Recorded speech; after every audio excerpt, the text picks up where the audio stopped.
Well, apparently, you guys, apparently Mr. B. Allen wanted to cover a local story. He's covering a local story.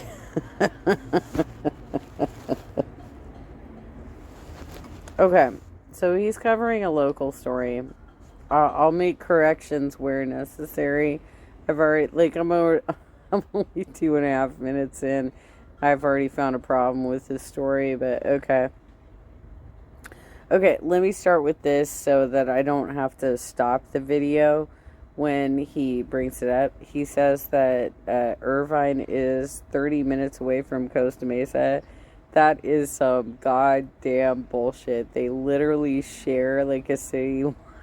They share a city line with each other, you guys. Like, Irvine literally shares a city line with Costa Mesa. They are neighbors, absolute neighbors.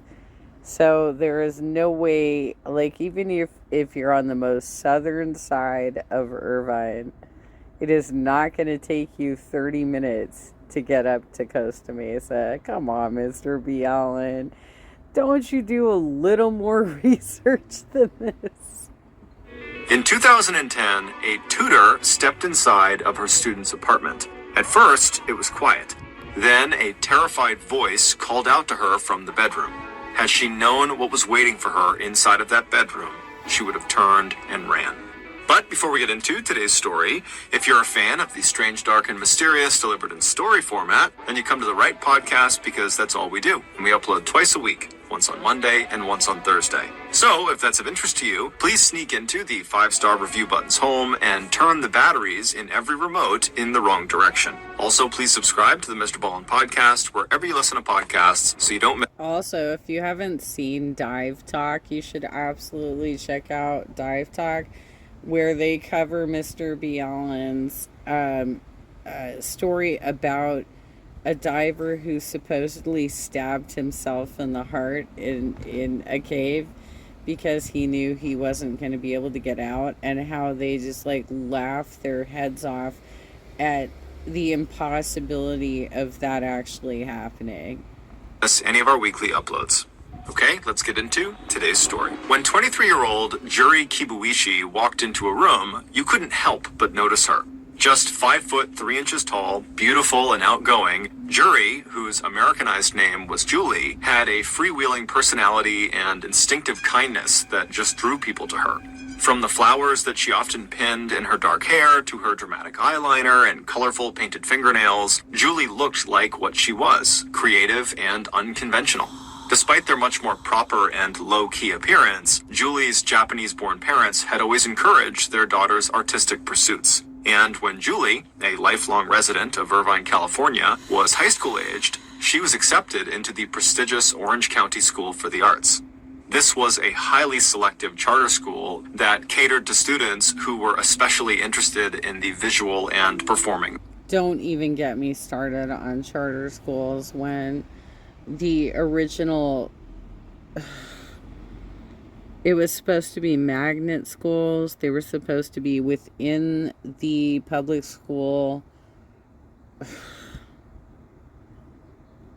This is a way of funneling money away from public school education, when in fact public school education already had like magnet schools in place that did exactly the same thing. And this is a huge problem for us politically in public education, is that private entities are coming in. Oh, don't even get me started on this bullshit. Okay, so she was going to a charter school. I get you. Arts. But Julie's parents had also stressed the importance to all 4 of their children of getting excellent grades. So even as Julie spent 5 years studying dance and becoming a gifted and passionate performer, she also applied herself with just as much energy to her college preparatory courses.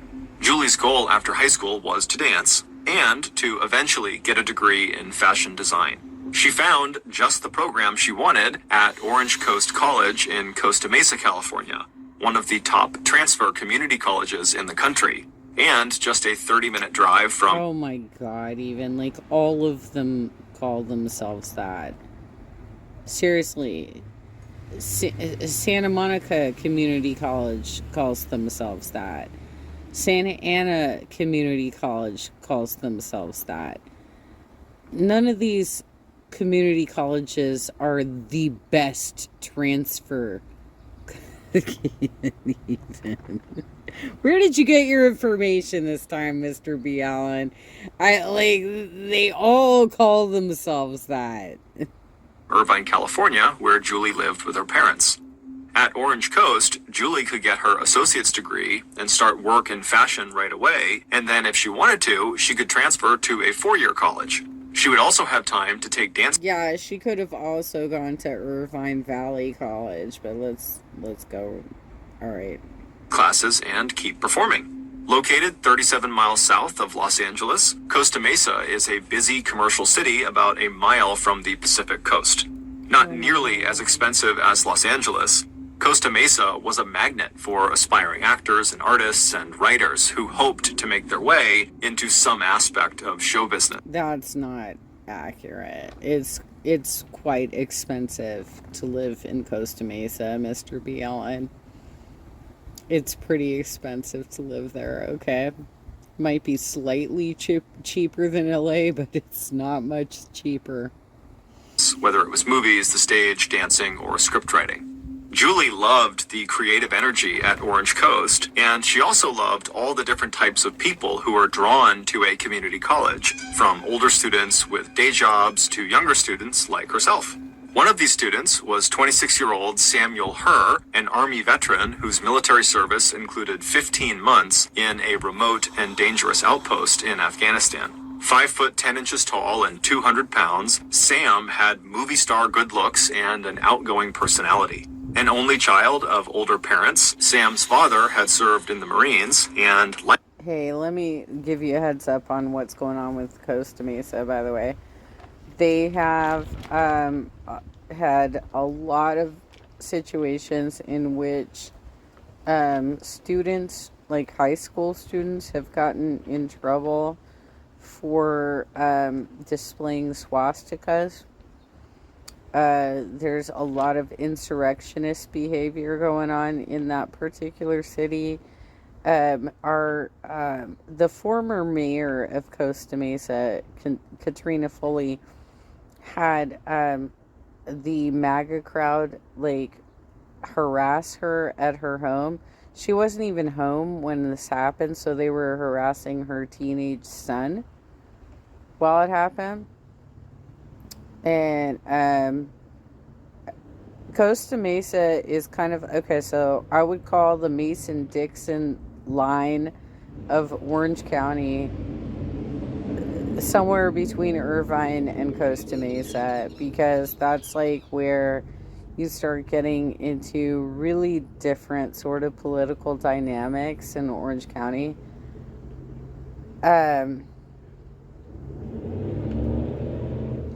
Mr. B. Allen thinks that Irvine is 30 minutes away from Costa Mesa. Come on, dude. They literally share like a city line. They're right next door to each other. Okay. All right, let's go. Like his father, Sam had also found purpose, meaning, and self-discipline during his time in the military. Sam's fellow soldiers described him as courageous and funny. The women he served with described him as very professional and chivalrous. In 2010, after his Army enlistment ended, Sam had also enrolled in Orange Coast College in Costa Mesa. This was the first step in his plan to earn the college degree that he needed in order to re-enter the military as an officer. Although Julie and Sam came from very different backgrounds, as soon as they met each other in an anthropology class, they totally hit it off. Not in a romantic sense. Each of them had serious long-distance relationships with other people, but as friends. Both of them were very close with their families, they enjoyed socializing, and they both had the same outgoing personalities and the same slightly goofy sense of humor and fun. They also both liked tattoos. Julie had 7 of them, and Sam had ink on both arms as well as a huge heart inscribed with Mom and Dad tattooed on his chest. But on a deeper level, Sam and Julie were also both very serious about getting good grades in college. How Popeye of you. Very nice. And ultimately achieving their long-term career goals. So as soon as Julie realized that her classmate Sam was struggling in their anthropology class, she offered to help tutor him. One evening, when Sam's parents stopped by their son's apartment and met Julie, who was there helping Sam with his homework, they were both struck by the easy friendship between their son and Julie. And when Julie would go on to describe Sam to her parents, she would say they were just friends. One of the nice things for both of them about being in a strictly platonic relationship was being able to talk to one another about their romantic partners. Julie was in an online relationship with a Marine corporal named Mark, who was stationed in Okinawa, Japan. This is no longer a platonic relationship. If you are discussing your actual romantic relationship with somebody else of a different sex who's not a family member, you are no longer in a platonic relationship with that person.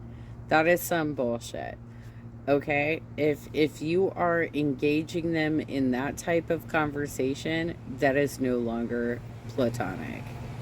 Period. You can't be fucking like sharing that kind of shit with your male friend or your female friend. Like, you can't be doing that bullshit. If you're doing that, you're doing it to manipulate the female or the male involved in the situation, as well as to disparage the person that you're already in a relationship with. That's so messed up. And Sam was engaged to a German woman named Katerina, whom he had met while he was in the service. Sam also felt comfortable opening up to Julie about his combat experience in Afghanistan and the night terrors that he had brought home with him. As their friendship grew, Julie began spending more time with Sam outside of just tutoring. And one thing they both liked to do together was spend time with the group of young people who often gathered in the evenings and on the weekends outside of the large apartment complex where Sam lived. For Sam, the Camden Martinique Apartments, which is where he lived, were the perfect location. It was less than a half mile from Orange Coast College and only a 30-minute drive from where his parents lived in Anaheim Hills. The rent wasn't cheap, but Sam had always been very careful. Hold up a second. You just said he lived in Irvine. Anaheim Hills is maybe 20 minutes away. Probably not 30 minutes away. But come on, man. What the fuck with your... We're talking about...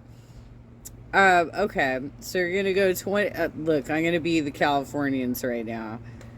Okay. So you're going from Orange Coast College, which I've been to. I went to a speech there back in like 2018, right? So you leave. It's kind of up in the area of like the fairgrounds, right? So I'm gonna get on the 5, and then I'm gonna get on the 55, and then I'm gonna get on the 91 to get to Anaheim Hills. It'll probably take me, if it's, depending on what time of the day it is. If it's like a good traffic time of the day, it's probably only gonna take me 20 minutes. If it's a bad time of the day, it might take me 45 minutes because like the 55 does get backed up, right? Stuart, what are you doing here? Careful with money, and he had saved $62,000 in combat pay that he had earned while he was serving in Afghanistan. Among the big group of young people who hung out together at the apartment's pool and outdoor patios, there was one couple in particular that Julie and Sam got to know pretty well. 26-year-old actor Daniel Wozniak and his fiancée, 23-year-old actress Rachel Buffett. Like a lot of actors, Dan and Rachel struggled to make ends meet, even as they dreamed of breaking into the Los Angeles acting scene. Rachel, who was small with delicate features and long blonde hair, still looked the part of the Disney princess she once played at Disneyland when she was a teenager. Dan, who was a big guy, had an easy smile, thick dark hair, good looks, and a booming voice that helped him land lead roles in the community theaters where he and Rachel often starred opposite one another. Usually dressed in khaki shorts or pants and Hawaiian shirts with bright prints, Dan never felt more at home or more genuinely himself than when he was on stage.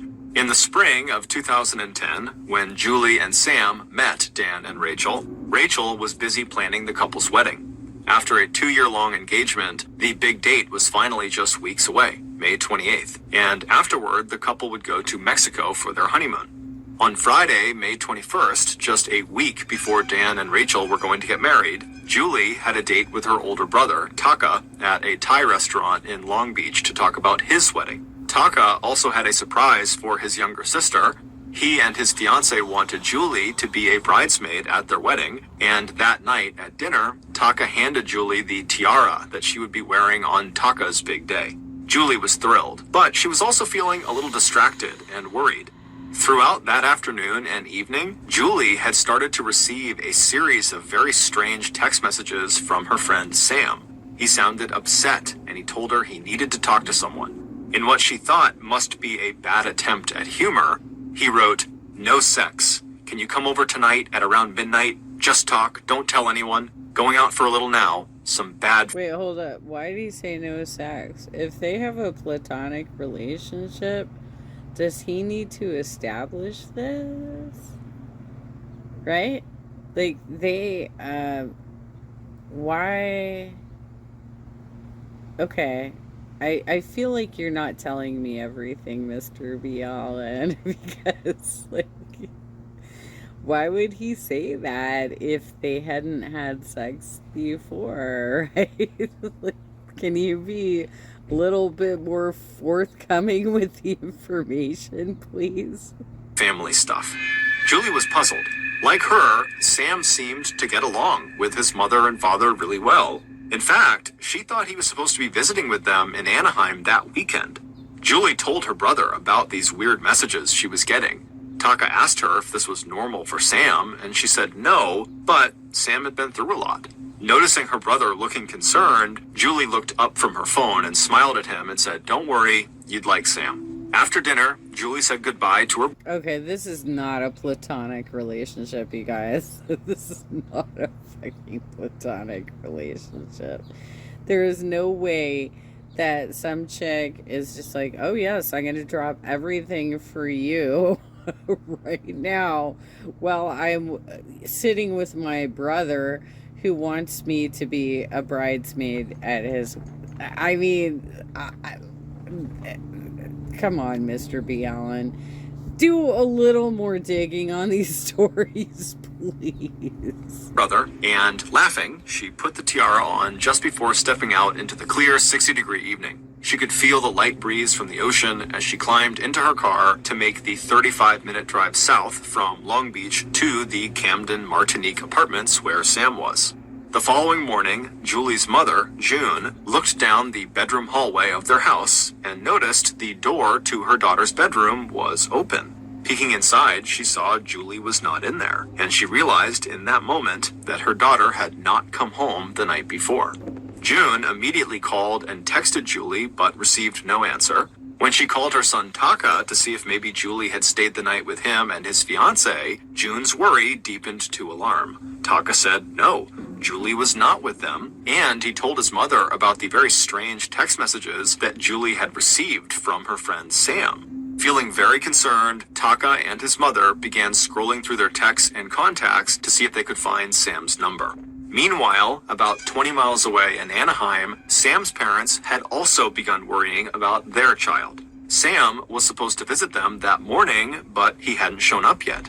Sam had always been good about letting his parents know if his plans had changed or if he was running late, but by midday, they still had not gotten a call or text from him. By late afternoon, Sam's father, Steve, who was an athletic-looking man with thick white hair who often went to the gym with his son, He hopped into his car and drove up to Costa Mesa to make sure Sam was okay.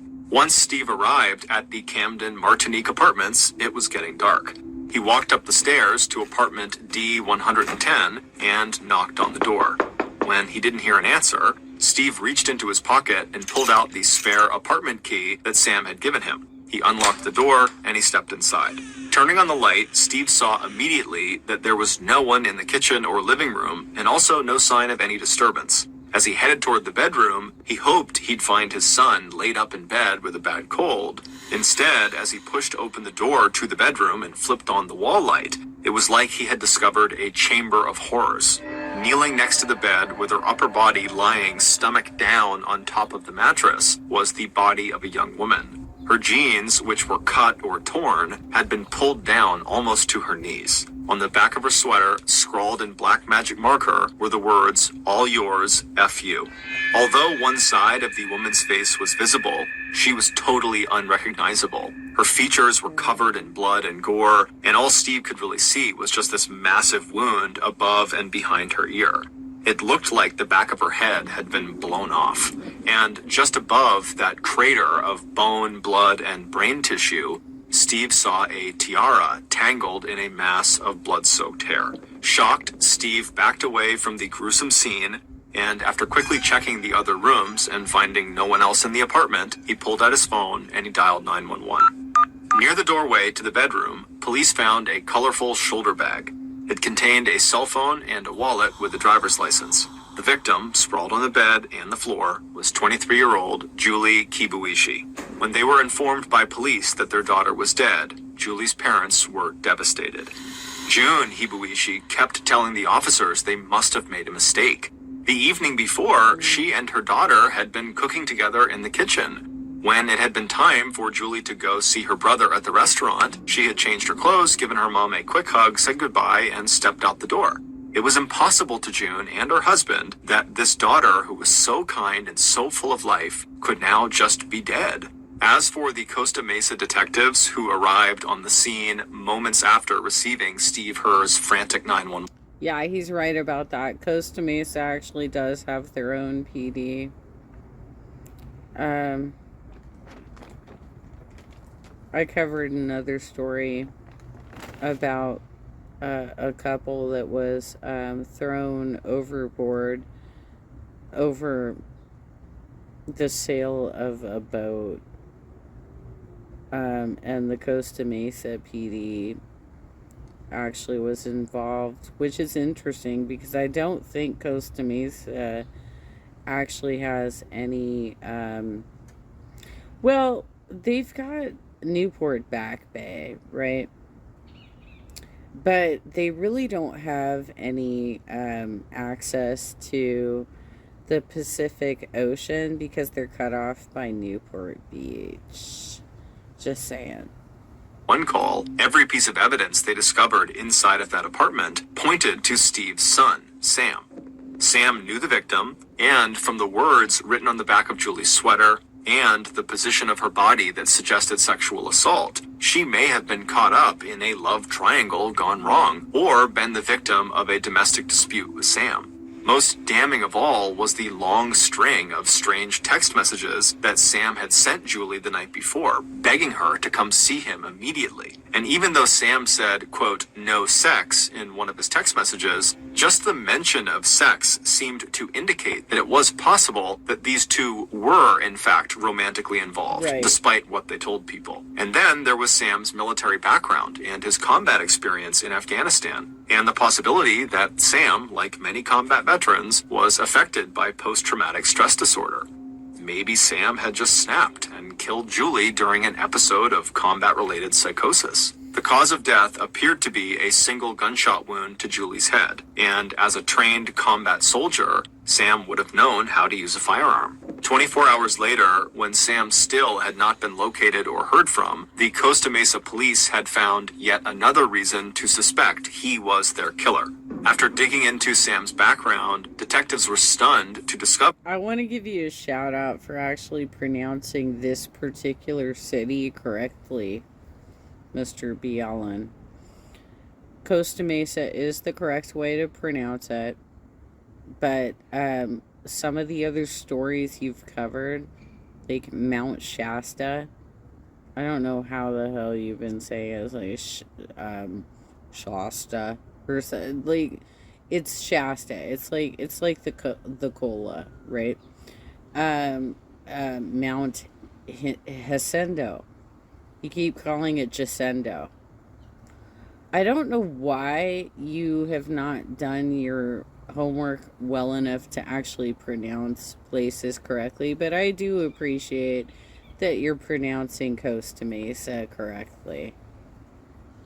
That back in 2002, when Sam was 18 years old, he had been arrested and charged in connection with the murder of another teenager. Although Sam was eventually acquitted and cleared of all charges, he had been a serious suspect, and he had spent the better part of a year behind bars. The police wasted no time.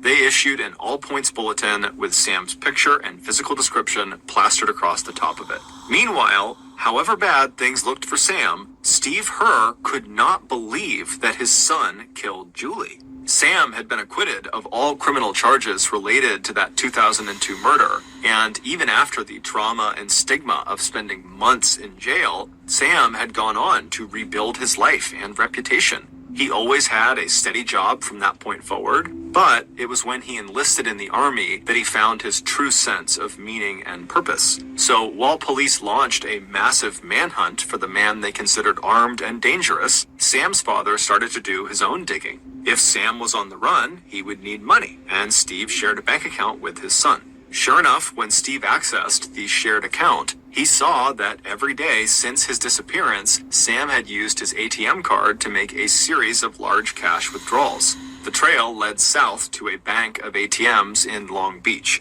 The police had also tracked Sam's ATM card and... I'm sorry, that's not south.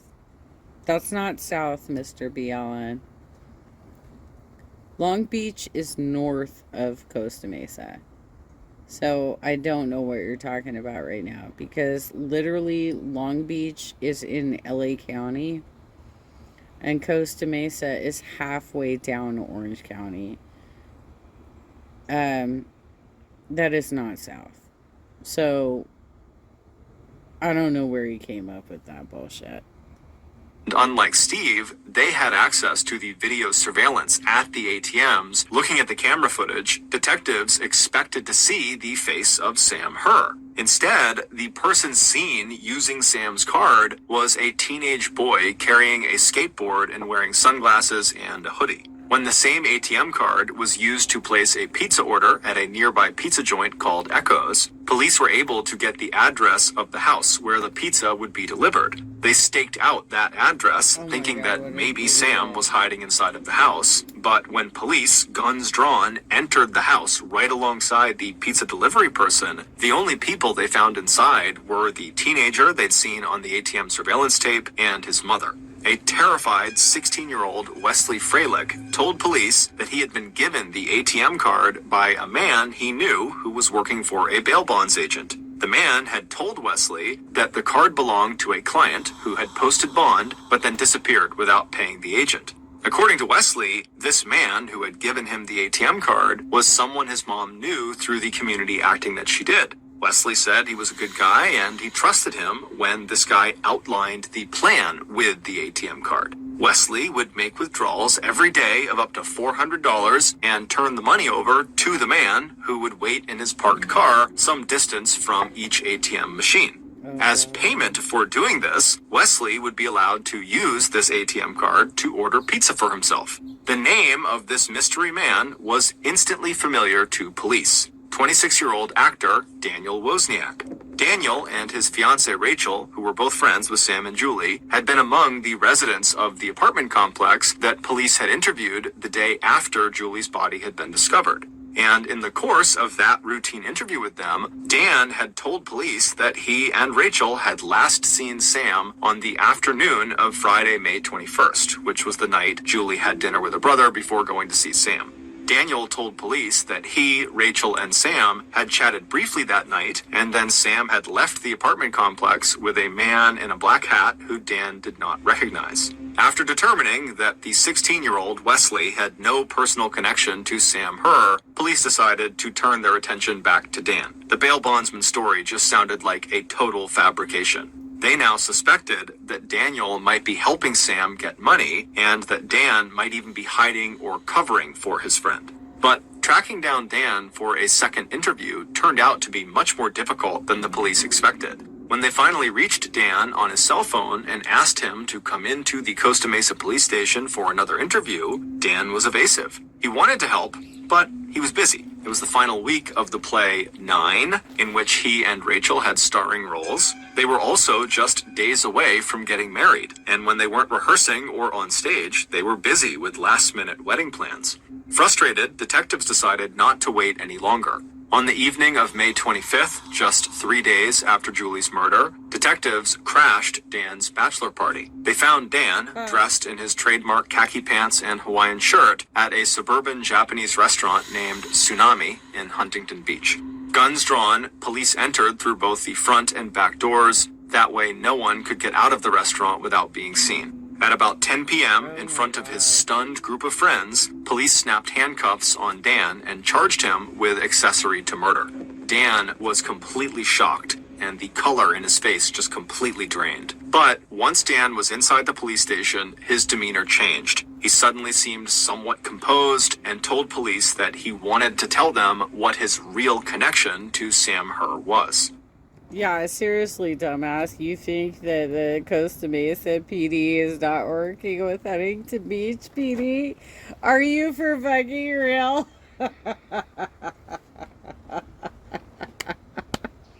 That's so good. This is a great story because it's all Orange County. You really think these two PDs don't coordinate? I can't even. So good. Sitting in a plastic chair in the corner of the small interrogation room, Dan took a deep breath and then came clean. He told police that the whole bail bondsman thing that the 16-year-old kid was involved in was indeed a fabrication. It was a cover for a credit card scam that he and Sam were in on together. The way it worked was Wesley, the 16-year-old, would make a series of large cash withdrawals using Sam's bank cards, and then Sam would put in a claim with his bank saying he never authorized. Hey, we need to also establish these are not credit card. This is not a credit card scam. This is an ATM card scam. Because you can't fucking pull money out of a credit card like that. The withdrawals. This, of course, allowed Sam and Daniel to keep the cash Wesley had taken out, as well as the reimbursement money they would get from the bank. Wesley did not realize this was going on. He thought this was all legit, and he really was working for Daniel, who was working with a bail bondsman, and Wesley thought he was just getting some free pizza out of it. His mother was also unaware of this scam. The police proceeded to ask Daniel the same questions they had asked before when they spoke to him at the apartment, and Daniel gave the same answers. The last time he saw Sam was on that Friday afternoon, shortly before he saw him walk off with some guy in a black hat, and then that night, Daniel and his fiancée Rachel had been at their theater performing in their musical called 9. But then something odd happened. About 30 minutes into this interrogation, Daniel suddenly completely changed his story. The police were so caught off guard that they really didn't even interrupt. They just let him speak. 1 minute, Daniel was talking about this credit card fraud scam, and then the next minute, without missing a beat, Dan told detectives that, well, in fact, Friday afternoon had not been the last time he had seen Sam. In his new version of events, Dan told police that in the very early hours of Saturday, May 22nd, Sam had knocked on the door of Dan and Rachel's apartment. When Dan got out of bed and walked through his darkened living room and opened the door, he saw his friend standing in the doorway looking totally frantic and disheveled. Sam immediately told Dan that something horrible had just happened and that the two of them were in trouble and they needed to get the F out of there as soon as possible. Dan, who thought this must have something to do with their credit card scam, immediately stepped back into his apartment and, being careful not to wake up Rachel, put on his clothes. A few minutes later, he and Sam were driving Sam's car south to the Long Beach Town Center Mall where It's Sam not had asked south, to be dropped dude. off. And it was during that drive that Daniel heard exactly what the horrible thing was that had just happened. And it had nothing to do with a credit card scam. Mr. B. Allen, please get your facts straight. Long Beach is north of Costa Mesa. By quite a bit, okay? Like, you have to go past Huntington Beach. You have to go past Sunset Beach. You have to go past Seal Beach. You have to go past Westminster. I mean, you have to go past Garden Grove. Like, you can't say that Long Beach is south of Costa Mesa. It's fucking not south of Costa Mesa. It is literally the furthest city south on the LA County line, right? Whereas Costa Mesa is kind of like midway in Orange County. How could you get that so fucking... I'm sorry. I'm sorry that I have to go on this fucking tyrant right now. But, like, I can't. Because I'm an Orange County resident. I've lived here since 1980. And when people do bullshit like that, I fucking can't. I can't even. I'm a Californian. You gotta take the 405 to the 710 or the 605 or what is it, 7th Avenue or something, and then you turn on Redondo Avenue or something. Like, literally, like, I know, my God, I can't even with this bullshit. It's not south, Mr. B. Allen. It's not south. Sam went on to tell Dan that Julie was in his apartment and that he had killed her. Dan told police Sam's exact words. "I shot somebody. It was a fit of rage. I was doing some heavy drugs. I'm not happy about it, but she had it coming." The two detectives looked at each other. This was exactly the break in the case that they had been hoping for.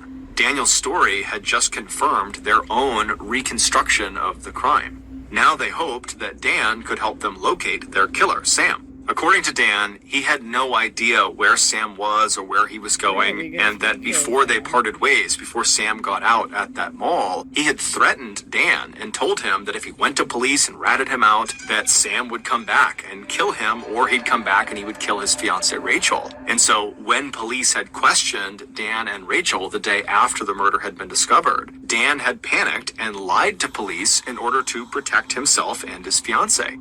He told police there was no man in a black hat, that he had made that up. At this point in the interrogation, Daniel was a wreck, and he just repeatedly apologized to police for misleading them. But despite Dan's sincerity, the police were now concerned that he might be hiding even more information about Sam, and so they decided to apply some pressure. At 11:43 p.m., about 1 hour into this interrogation, police asked Dan if he would give them permission to take a DNA swab. That way they could confirm that Dan was never present at the actual crime scene.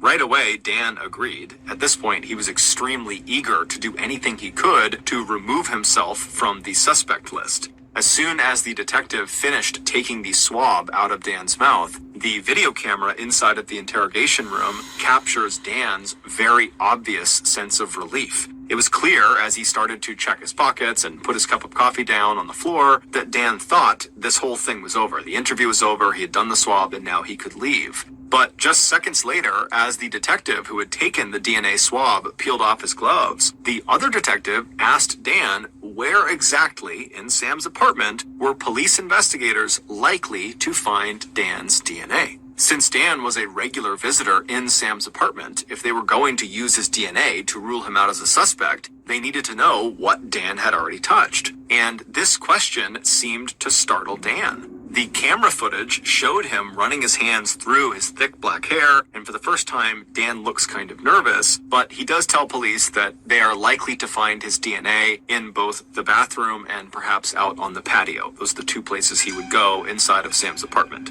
After Dan says this, one of the detectives asks Dan point blank, "Did you see Julie's body inside of Sam's apartment?" Dan practically shouted that he had not.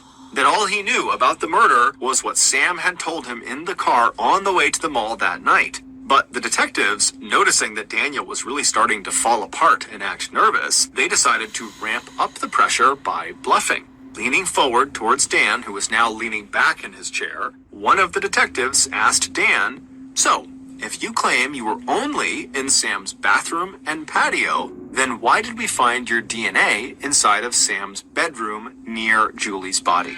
Now, keep in mind, they had no way of knowing if his DNA was inside of that apartment. They wouldn't have known for weeks. But Dan didn't know that. He thinks what they're telling him is factual. And as soon as they said this to him, Daniel changed his story again. Looking totally defeated, Dan slumped down in his chair and he said, okay, I'll tell you.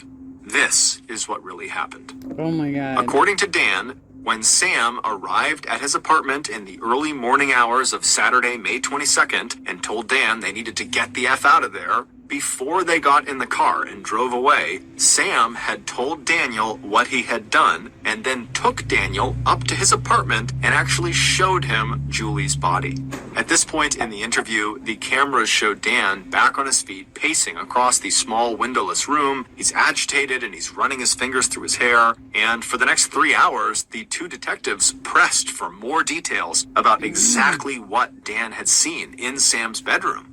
By 2 a.m. on Thursday, May 27th, Dan had been talking, yelling, and sometimes whispering to police for 4 straight hours. He was exhausted, and since he was getting married in now less than 48 hours, he was desperate to just wrap this up so he could go. So at 2:17 a.m., Daniel, who had been caught completely between a rock and a hard place, between trying to protect his friend or telling the cops everything he knew, seemed to crack.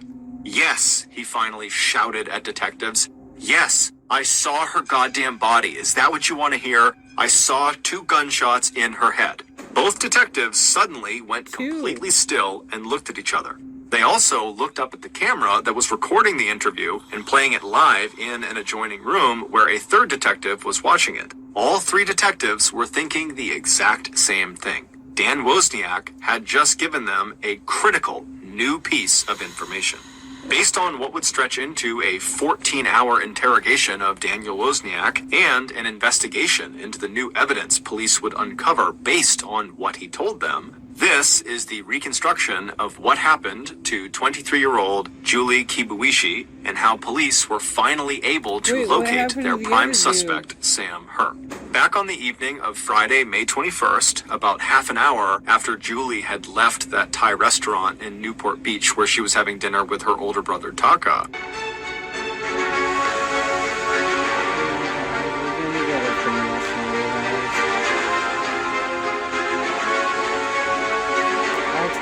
skip it the best I can.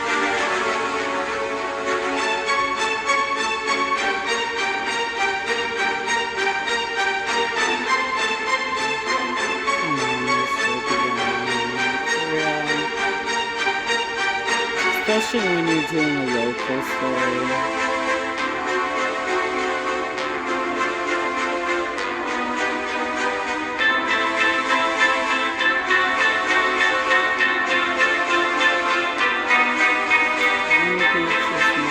Julie pulled into the parking lot next to the Camden Martinique apartments where she had agreed to meet her friend Sam Her.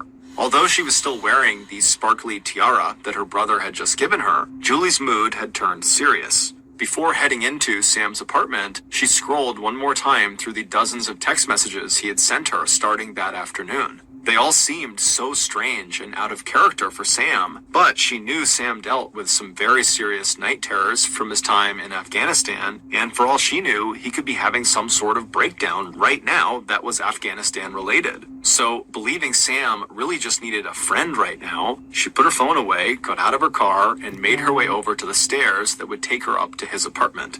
When she reached the floor his apartment was on, she saw Daniel standing outside of it. It turned out Dan had become worried about Sam too when Sam had not been responding to his knocks on his door. Dan told Julie he did have a spare key and thought, maybe the two of them should just go inside and see what was going on. Grateful for the company, Julie waited a minute after Dan had unlocked the door and walked inside. Then she followed Dan into the apartment. There was no sign of Sam. But a few seconds later, Julie, who was standing in the front area of the apartment, she heard a terrified sounding Dan call out from Sam's bedroom in the back of the apartment. She asked what was going on, and Dan just called out, "You'd better come in here. There's something in his bed that you need to see." And so Julie began walking towards the bedroom. Several hours earlier, Daniel had called Sam and asked him to go with him to one of the small community theaters where Dan often performed. It was called the Liberty Theater and was located about 30 minutes north of their apartment complex. Daniel needed help moving a heavy piece of set furniture that was wanted by another local community theater. Sam agreed, and the two met outside in the parking lot of their apartment building. Then they hopped into Sam's car and they headed north. Once they arrived, Dan led Sam through the empty theater, and when they were backstage, they climbed a flight of stairs to the second floor, and then once they were up there, Dan pointed out a dusty wooden ladder that led up to the attic. So up they went, and as soon as they were up there, Dan quickly walked over to this big piece of furniture and signaled to Sam that that was it. That was the piece they were going to move. Sam nodded and moved past Daniel and took up a spot next to him, kind of crouching down to get a good grip underneath this big piece of furniture. Little did Sam know that his friend, Daniel, who was now standing behind him, could not have cared less about moving furniture. Instead, Dan was quietly pulling out a .38 caliber semi-automatic pistol. And then once it was out, he aimed the pistol carefully at the back of Sam's head, and then he pulled the trigger. For a moment, all Dan could hear was the echo of the shot reverberating around the attic. And then Sam, who was still alive, turned to look up at his friend. Sam whispered, "I need help. I need help. Something hit me. I think I've been electrocuted." Looking directly into Sam Herr's eyes, Dan raised the pistol and pulled the trigger a second time. Except the weapon didn't fire. It jammed. So while Sam is laying there staring up at Daniel with a look of horror on his face, Daniel calmly pulled the slide back of the pistol. He cleared the jammed round out of the gun. He reloaded the gun and then placed the gun up against Sam's temple and pulled the trigger again. This time, the gun did fire, and this time Sam would die. Then Dan, stepping carefully to avoid the blood that was spreading out across the floor, bent over Sam's body and removed his phone, and rifling through his friend's wallet, Dan pulled out Sam's passport and Sam's ATM and credit cards. Flipping Sam's phone open, Dan began to send what would be a long string of text messages to Julie. But what did he do with his body? Because we haven't gotten there yet. One was carefully scripted to draw her to Sam's apartment later that night and to look to an outsider as though Sam was in the midst of a personal crisis and that he and Julie were somehow romantically involved. Leaving Sam's body where it had fallen, Dan climbed back down the wooden ladder, down the flight of stairs to the ground level, left the empty theater, and got into Sam's car. But before going back to his apartment, Dan picked up the 16-year-old Wesley Freilich, and they made their first withdrawal using Sam's ATM card. Once he had returned to the Camden Martinique apartments, Dan had... Wait, you skipped over that. They were romantically involved. That's how he was able to, do this. Come on, man. Come on. Just enough time to shower, change his clothes, and send Julie yet another round of strange text messages from Sam's phone. "I need to talk to you. Can you come here around midnight? Please, come alone, please." A little while later, when Dan arrived at the Hungry Artists Theater for the final showing of the play he was in called 9, this was not the same theater where hours earlier he had killed Sam, his fellow actors would report that Dan showed no sign of any stage jitters. Instead, he gave what some of his colleagues described as the best performance of his life, playing opposite his beautiful bride-to-be, Rachel Buffett. After the performance, Dan stood for a moment backstage by himself and checked Sam's phone. Once he saw that Julie had agreed to meet Sam at midnight, Dan smiled. Then he stepped back into the group of friends who were all congratulating him on his great performance. Then he and Rachel headed home, where Dan would shower yet again. He would have sex with Rachel, and then he would tell her he was stepping outside just to go for a little walk. In reality, he was making his way over to Sam's apartment to wait for Julie.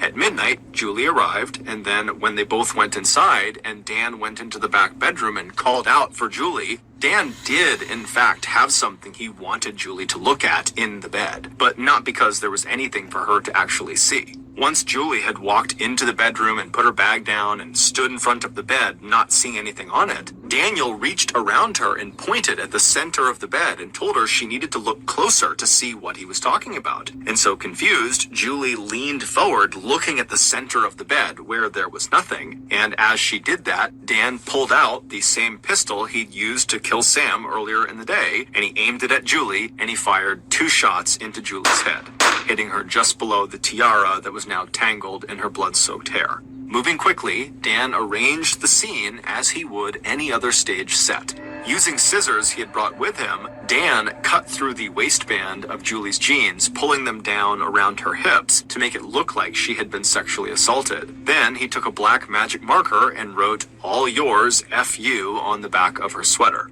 Satisfied that he had created the perfect frame job that would have police chasing down Sam Herr as Julie's murderer, and knowing police would never find Sam, Dan backed away from Julie's mangled and bleeding body and returned to his own apartment, where he showered yet again. The next day, Dan returned to the Liberty Theater where he had killed Sam. This time, he brought an axe and that same pair of scissors with him. Returning to the attic, Dan used the scissors to cut off Sam's clothes, and he used the axe to dismember Sam's body. Dan left Sam's naked and headless body upstairs in the theater, but using plastic bags he had picked up at a nearby cafe, Dan packed up Sam's head and hands and one arm and stuffed them into a backpack. Then, Dan left the theater, drove to the El Dorado Nature Center 3 miles away, and there he scattered Sam's remains in shallow openings he found or dug near the bases of trees and under bushes. Then, Dan, who was so far behind on his rent he would soon be evicted from the Camden Martinique apartments, and who desperately needed money to pay for his upcoming honeymoon, headed for the ATMs where he would meet Wesley Freilich and collect another $400 installment of Sam Herr's combat pay. Wow. It is possible that Daniel might have gotten away with the brutal murders of Sam and Julie, but in those early morning hours of May 27th in the Costa Mesa police station, at about 2 a.m., when Dan was asked by detectives what specifically he had seen when he looked at Julie's body sprawled out on Sam's bed, Daniel Wozniak delivered exactly the wrong line. "I saw 2 gunshots in her head."